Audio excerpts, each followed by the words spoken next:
MC का phase 3 आपका चल रहा है एंड फेज 3 के अंदर आपके पास आता है CCPs दैट इज, और आज का है आपके पास में सेमी बर्न्ड कैंडल्स।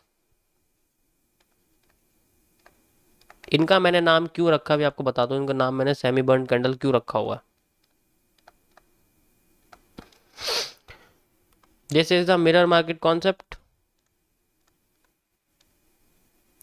एंड ये मेरा अपना बनाया हुआ है, आई क्रिएटेड इट। मेरे नाम से जो बोल रहा है उसकी गर्दन पकड़ लेना और मुझे बता देना कौन है। ओके भाई, मैं 17 साल का हूँ और अभी लर्निंग पे फोकस कर रहा हूँ और थोड़ा बहुत ट्रेडिंग भी करता हूँ। मुझे लर्निंग पे कितना टाइम देना चाहिए। 17 साल के हो, पैन कार्ड बन गया तुम्हारे जो ट्रेडिंग कर रहे हो तुम? पैन कार्ड है तुम्हारा? Complex chart candle stick pattern, sorry.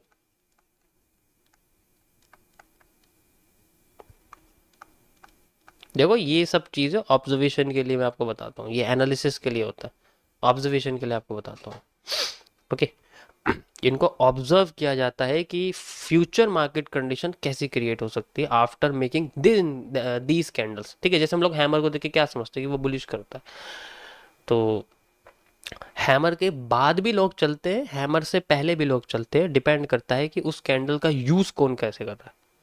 ठीक है, अब ये जो सेमी बर्न कैंडल्स हैं इनका स्ट्रक्चर मैं आपको बताता हूँ कैसा होता है, फिर आपको इनकी पोजीशंस बताऊंगा एंड फिर उसके बाद आपको इनके फंक्शंस बताऊंगा। ठीक है, सेमी बर्न्स कैंडल्स का जो सबसे पहले स्ट्रक्चर होता है वो ऐसा होता है। कैसे दिखती है? जैसे रेड कलर की है तो इसमें क्या होगा, ग्रीन कलर की है सॉरी, तो इस तरीके से होता है, आधी विक होती है और आधी बॉडी होती है। सेमी बर्न्ड ऊपर से खत्म होती है, ध्यान रखना। ग्रीन कैंडल ऊपर उठती है तो बड़ी होती जाती है, नीचे आती है तो छोटी होती जाती है, तो उसके नीचे से खत्म होने का कोई मतलब नहीं बैठता। उसमें ऊपर का हिस्सा अगर लंबा है तो वो बर्न्ड है, मतलब ऊपर से जली हुई है, उसकी बॉडी खत्म हो चुकी है ना भाई। होल्डिंग वॉल्यूम कम हो गया, होल्डिंग वॉल्यूम कम हो गया। अब होल्डिंग वॉल्यूम कम है, होल्डिंग वॉल्यूम का मतलब होता है कि जो बॉडी होती है ना, इसके अंदर जो बॉडी होती है, जो बॉडी जो होती है इसको हम लोग होल्डिंग वॉल्यूम कहते हैं। जिसे हम लोग लिक्विडिटी मेंटेन जैसे लिक्विडिटी रहती है, लिक्विडिटी मेंटेन करने का सिस्टम होता है कि हमें हमने लेके रखा हुआ है, स्वैप करके रखा हुआ है। होल्डिंग वॉल्यूम जो होता है ये होता है। और देखो विक को कभी कंसिडर नहीं किया जाता, क्योंकि विक क्या होता है, ये विक एक फेक मूव होता है, एक जो है आप कह सकते हो कि रिकवरी एरिया होता है। ट्रेडिंग की दुनिया में रिकवरी एरिया की कोई वैल्यू नहीं होती। एनालिसिस की दुनिया में रिकवरी वैल्यू की ही सब, रिकवरी की ही सब कुछ वैल्यू होती है, क्योंकि अगर मार्केट उस पॉइंट से रिकवर कर रही है तो दोबारा भी कर सकते हैं और उस रिकवरी में ही पैसा बनाया जाता है। अब इसके अंदर जो विक होती है ये बेसिकली इंडिकेट करती है, जो विक होती है ऊपर की, ये क्या इंडिकेट करती है? ये इंडिकेट करती है semi powerful areas, semi bearish power. ऊपर से इसके अंदर पावर आती है और ये पावर इसकी नीचे की पावर के बराबर ही होती है। इसका मतलब ये है कि ये कैंडल भी स्पिनिंग टॉप की तरह ही काम करती है। ये इकलौती काम नहीं कर सकती, ये बात ध्यान रखना। ये कभी इकलौती काम नहीं कर सकती, इसकी कोई डायरेक्शन नहीं होती। ये भी तभी डायरेक्ट, ये भी बिल्कुल स्पिनिंग टॉप की इसकी जो है वो होती है, कंडीशन बिल्कुल स्पिनिंग टॉप जैसी होती है। बस ये है कि इसका नीचे का हिस्सा और इसके ऊपर का हिस्सा 50-50% होना चाहिए, यानी कि बिल्कुल सेम होना चाहिए। कंडीशन सारी स्पिनिंग टॉप की है, जिस साइड मार्केट में ये क्रॉस करती है उस साइड मार्केट का मूव क्रिएट हो जाता है। समझ में आया? इसी तरीके से रेड कैंडल होती है।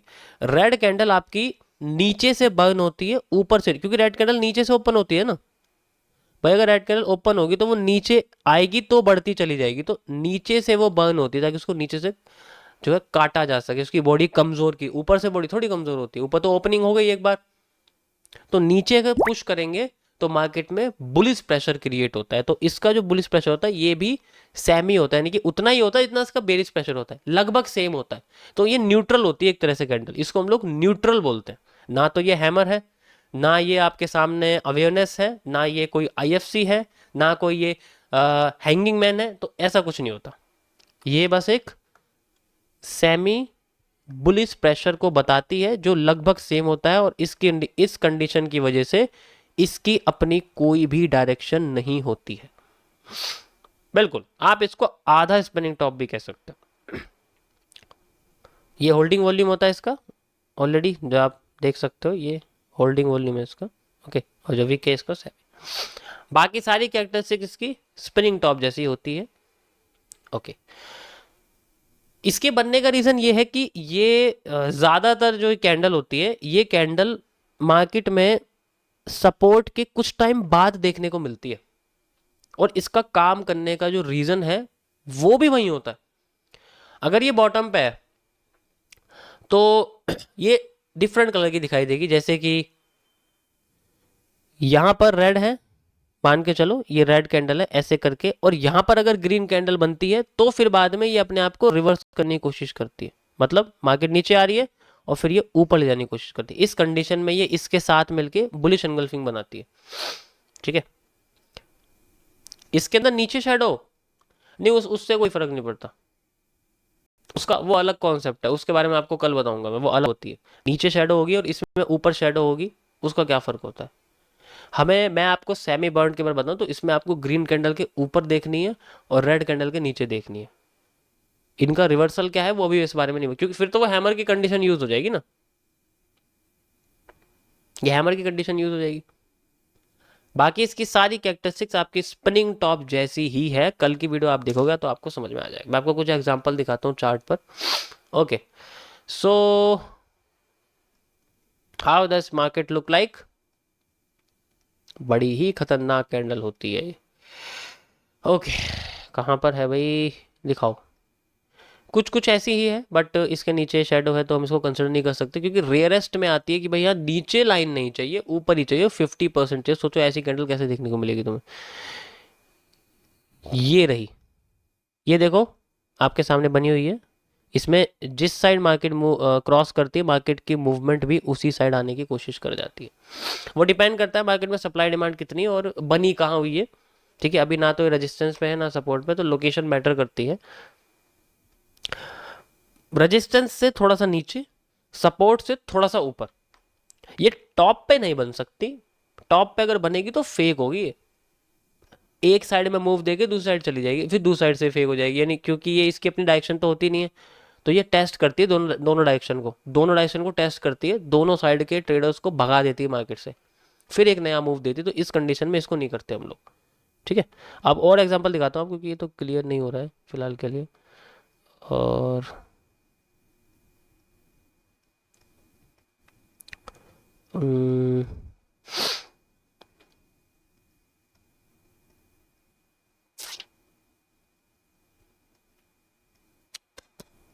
कहाँ पर है भाई, एक तो दिखती नहीं है ना आसानी से। देखो ये देखो, तुम्हें दिखाता हूँ, देखो अब ये देखो, ये एरिया है। ठीक है, ये एक ऐसा एरिया है, यहाँ पर मार्केट में ज़्यादातर मार्केट अपने आप को रिटेस्ट करती है।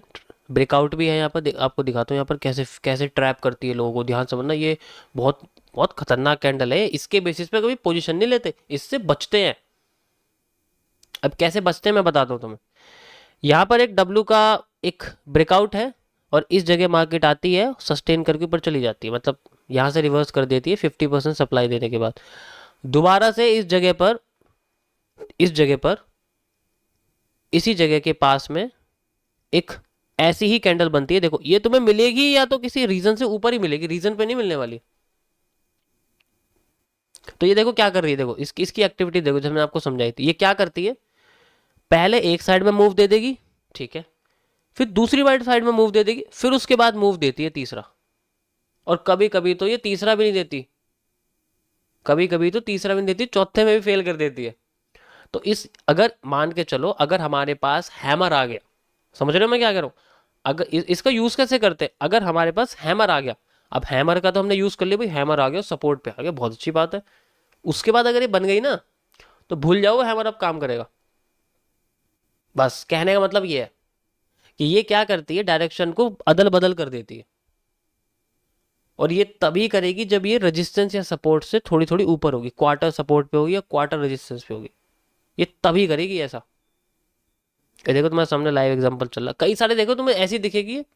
ये पैटर्न्स को गुमराह करने की कोशिश करती है, ट्रैप क्रिएट करती है ज़्यादातर कंडीशन में। इसमें जो चार्ट होते हैं वो मैं आपको दिखाता हूँ, जो चार्ट पैटर्न बनते हैं वो कैसे बनते हैं, इस पैटर्न से क्या चार्ट पैटर्न बनते हैं। ये जो आपको फ्लैग दिख रहा है ना, ये फ्लैग ऐसे ही बनता है, फ्लैग बनेगा इसके बेसिस पे, और आपके सामने ऐसे ट्राइंगल्स, डिसेंडिंग ट्राइंगल्स ऐसे देखने को मिलते हैं। ये ट्रैप करते हैं दोनों साइड से और फिर बाद में एक मूव देती है। तो जब भी अगर हमारे सामने कोई हैमर है और उसके बाद ये बन जाए, फिर तो बंदा बचता है बस, कि किसी तरीके से बच जाए, मेरा बच जाए। बिल्कुल, ये ट्रैप कैंडल होती है, ट्रैप कैंडल हम इसको बोलते हैं। इसके काम करने की जो प्रोबेबिलिटी बहुत ही कम है, ना के बराबर, बहुत ही कम। ठीक है, अब ये देखो ये सपोर्ट है, रेजिस्टेंस, रेजिस्टेंस पे नहीं है ना, रेजिस्टेंस पे नहीं है, देख लो ये रेजिस्टेंस से ऊपर है, तो पहले नीचे दे दिया फिर ऊपर दे दिया, ऐसे करती है ये। और उससे पहले क्या था, रेजिस्टेंस पे बना हुआ है हैमर, तो हैमर का मूव और हैमर के बाद ये बन गई, देखो देखो नीचे आके हैमर फेल कर दिया, फिर दोबारा हैमर बना तब जाके उठी है, मतलब डोजी ऐसा बना। तो ऐसे काम करती है ये, समझ रहे हो। देखो मुझे तो आदत है, इसलिए मैं तुम्हें एक्सप्लेन करूँ, क्योंकि मैं ये कई बार नोटिस कर चुका हूँ, इसलिए मैं आपको बता रहा हूँ। तो ये अच्छे खास बुलिश बुलिश कैंडल की ऐसी की तैसी कर देती है, कहने का मतलब ये। ऐसी बेरिश वाली होती है, वो बेरिश कैंडल की ऐसी की तैसी कर देती है, यानी कि शूटिंग स्टार की कर देगी, अगर वो बन गई तो शूटिंग स्टार को तबाह कर देगी। ठीक है, ऐसा होता है। समझ आया सबको। एक बार देखो कम से कम ये कैंडल 100 बार मार्केट में देखना, तब आपको समझ में आएगा कि मैं क्या कह रहा हूँ। ऐसे एक दो कैंडल देख के नहीं समझ में आने वाला। ठीक है, अब मैं एक एक कैंडल ढूंढूंगा, टाइम लगेगा, टाइम स्पेंड आपको करना पड़ेगा, मैं ऑलरेडी कर चुका हूँ, इसलिए मैं आपको बता रहा हूँ। ठीक है, ढूंढो, इसमें आपको पता लगेगा कैसे ये काम करती है, आधी होती है, रेजिस्टेंस कैसे है, ऑर्डर ब्लॉक, रिजेक्शन ब्लॉक, आपको ये सब देखना पड़ेगा। उसके बाद आपको इसको पता लगेगा कि ये कहाँ काम कर रही है, कहाँ धोखा दे रही है, कैसे कर रही है, कैसे नहीं कर रही है। ओके।